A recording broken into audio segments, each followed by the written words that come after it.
ਅਦਲ ਕਰੇ ਤੇ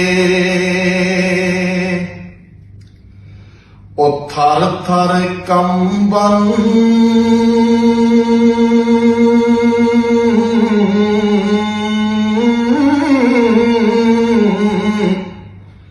ਤੇ ਉੱਚੀਆਂ ਸ਼ਾਨਾਂ ਵਾਲੇ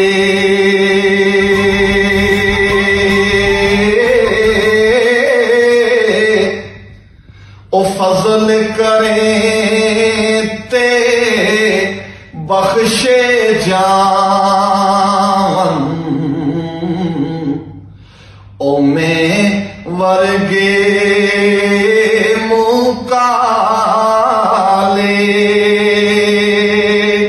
ਉਹ ਫਜ਼ਲ ਕਰੇ ਤੇ ਬਖਸ਼ੇ ਜਾਨ ਉਹ ਮੈਂ ਵਰਗੇ ਮੁਕਾਲੇ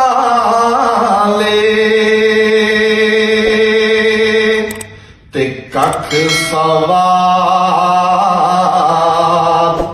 ਨਾ ਮਿਸ਼ਰੀ ਅੰਦਰ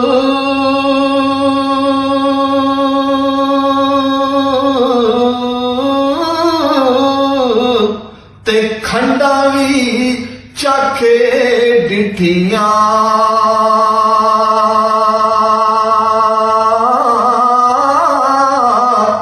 ਇਨ੍ਹਾਂ ਸਾਰੀਆਂ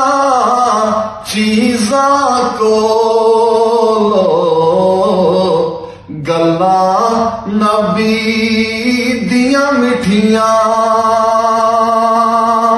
ਇਨ੍ਹਾਂ ਸਾਰੀਆਂ ਚੀਜ਼ਾਂ ਕੋਲੋਂ ਗੱਲਾਂ ਨਬੀ